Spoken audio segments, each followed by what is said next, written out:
Oh, sounds so low. That was scary, guys. I'm scared. Good morning, YouTube. First of all, apologies if my voice doesn't sound quite normal today. So I had surgery a few days ago, which is why these videos have been delayed, and I have a little bit of trouble speaking because it was on my nose. But I really wanted to get some videos out, so here we are. As a result, we're going to try to keep it short, no more usual rambling, and we're going to get straight into it. This is the Atlantis 4K. We've already reviewed the Atlantis twice before in the form of the OG and the Mini.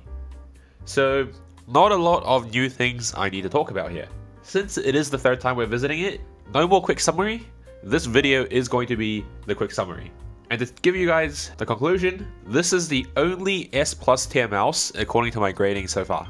Essentially, I think this is the best mouse on the market, period. There is nothing better. Now obviously, shape is where the subjective part comes in, but in terms of everything else, there is zero flaws or complaints I can possibly think of. All of you need to try one of these or the Mini and pray that the shape works for you. To address some points, in the Mini video, I said the OG Atlantis had a bit of flaws with stability due to skates. I can now confirm that the V2 with the bigger skates has fixed all problems that ever caused. The 4K works like a charm. The battery life is better than my Pulsar X2 was, even though this is running at 4K and the X2s are running at 1K Hz polling rate. This is really just a perfect mouse. I really don't need to say much. Watch the Atlantis review videos if you guys need more information on the Atlantis itself, but this is just the 4K edition and it is perfect. Now as for a discussion on does 4K matter, does 4K make a difference? Well, when I first ever tried 4K on the Razer mice, back when I did the Viper V2 video, I said it was noticeable but not as much of a difference. At the time I was using 240Hz monitor. Now that I'm on 360, the 4K is really showcasing a difference. It's very noticeable to me that when I use a 4K mouse, it just feels more responsive and I just aim better.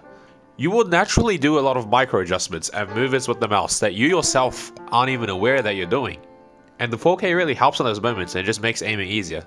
On 360Hz, it's super noticeable that things are just responding. The mouse is just responding as soon as I move it compared to when I was on 1K polling rate.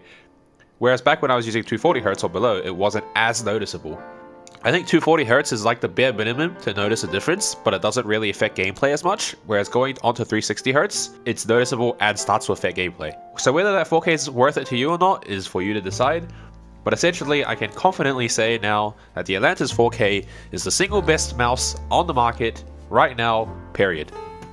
And that will be the end of the Atlantis video.